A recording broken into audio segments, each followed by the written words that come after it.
No es difícil imaginar que el Reino de Granada se fijara en estas cimas para proteger su litoral.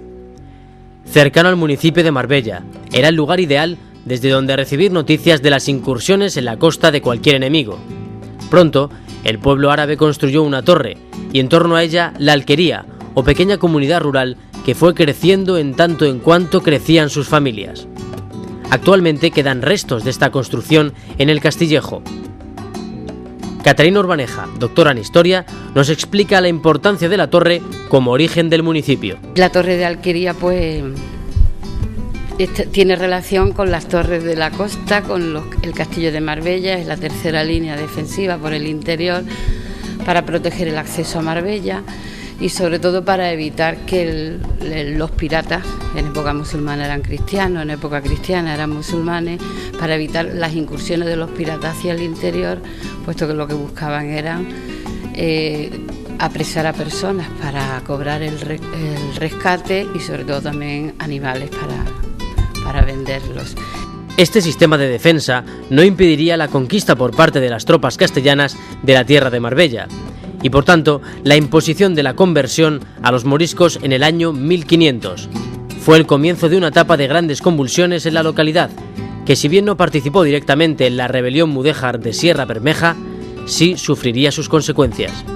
A partir de la conquista, cuando se les exige la conversión, se les exige el bautismo, empiezan a crearse una serie de alteraciones sociales y el punto más fuerte lo tenemos en 1500, con la rebelión de Sierra Bermeja, a la que Istán no se sumó, pero sin embargo Benavís, Daidín, Almáchar, todos los pueblos esos, incluso Arboto.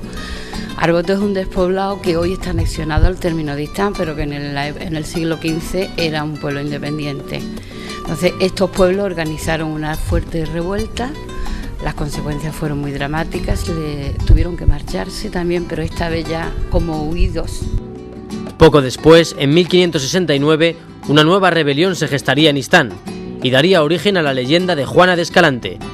El ideario de los moriscos alzados en las Alpujarras llegó a la Sierra de las Nieves. Eligieron Istán como lugar para pertrecharse y acumular víveres. Y el 31 de diciembre urdieron una trama para engañar al bachiller Pedro de Escalante, único habitante cristiano junto a sus familiares y un sastre. Se acercaron a la torre, donde vivían, y le pidieron la extrema unción para un enfermo. Cuando el cura se fue, amaneció, fue a la iglesia a ver qué pasaba y descubrió que estaban los moros alzados y se fue a Marbella junto con el sastre para dar cuenta de la rebelión de los moriscos. Mientras que él marchó a Marbella, pues dice la leyenda que se dejó la puerta de la torre abierta y los rebeldes entraron a la torre, empezaron a robar trigo y cereales que había en sacos y quisieron capturar a la muchacha Juana de Escalante y a su criada.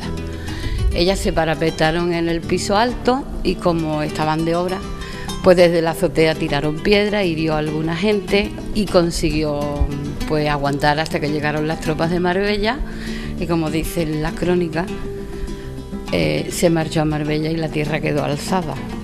El alzamiento tardaría casi un año en sofocarse. Tras la heroica acción de Juana de Escalante, Felipe II tomó medidas y mandó al duque de Arcos a pacificar la zona. Lo consiguió en 1570. Tras la deportación de los moriscos, el rey ofreció las casas moriscas a los repobladores cristianos. En total, 52 familias venidas desde varios puntos de la península. La huella de al menos una veintena de ellas quedaría altamente impresa en la idiosincrasia del pueblo. Provenían de la región de Murcia y hablaban el panocho, una lengua propia de los horticultores murcianos, origen del gentilicio común. El gentilicio en realidad eran istaníes, hasta la época musulmana, hasta la conquista eran istaníes, así lo citan las fuentes documentales cuando habla de fulano de tal, istaní, natural de Istán, ¿no? Pero cuando la repoblación de Felipe II, cuando la de 1571, cuando vinieron esos 52 pobladores procedentes de los más diversos puntos de la geografía peninsular, vinieron unas 20 personas procedentes de la huerta murciana. Esas personas han dejado una impronta mucho más fuerte de lo que nos podemos imaginar, porque en principio la iglesia de Istán fue erigida como Nuestra Señora de la Encarnación, y en el siglo XVII se cambia la vocación de San Miguel, curiosamente el patrón de la huerta murciana. Nos han dejado un gentilicio panocho que es semejante a la lengua, que ha conseguido mantener dentro del pueblo más de 400 palabras propias de la lengua murciana. Su presencia influyó en la transformación de la antigua mezquita en la actual iglesia de San Miguel, que encierra uno de los más interesantes tesoros de la localidad. Detrás de las imágenes de San Miguel Arcángel, de la Virgen de los Remedios y en los distintos camarines se encuentran pinturas del siglo XVIII con motivos vegetales y alegóricos a la Pasión de Cristo. Estos frescos fueron cubiertos por falta de medios, pero actualmente su interés es valorado por los principales expertos en arte. Las pinturas de dos de las capillas se han recuperado totalmente, se llama una restauradora que las pintó. Una de ellas era más pequeña, no tenía ventilación y no ha conservado ninguno. Luego en el baptisterio tenemos parte de pinturas que, como no hay dinero para sacarlos, se han quedado allí tal y como están, y posiblemente pronto saquemos la de la capilla del Cristo de la Veracruz. El escudo que había antes, que pues, los pueblos pequeños normalmente no tienen escudo porque no se les concede. El escudo que había antes era un sello de caucho que hay en el ayuntamiento, pues del siglo XIX, que era un sable. Y luego ya se ha encargado a unos profesionales que un poco es el símbolo de lo que el término municipal encierra en sí. El pasado musulmán tan fuerte y tan presente todavía en el paisaje. El castaño santo vinculado a la rebelión mudéjar de 1500. Luego también tenemos nuestra agua, nuestro pantano y las montañas. O sea que el escudo de Istán es una representación, en realidad lo que es un escudo, ¿no? Representar gráficamente lo más esencial de un pueblo.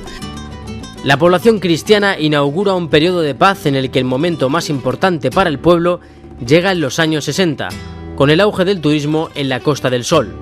Entonces, muchos de sus habitantes emigraron a las poblaciones cercanas para trabajar en la hostelería y en el sector servicios, circunstancia que no supuso ningún impedimento para la conservación del encanto de este municipio, que se abre también al turismo.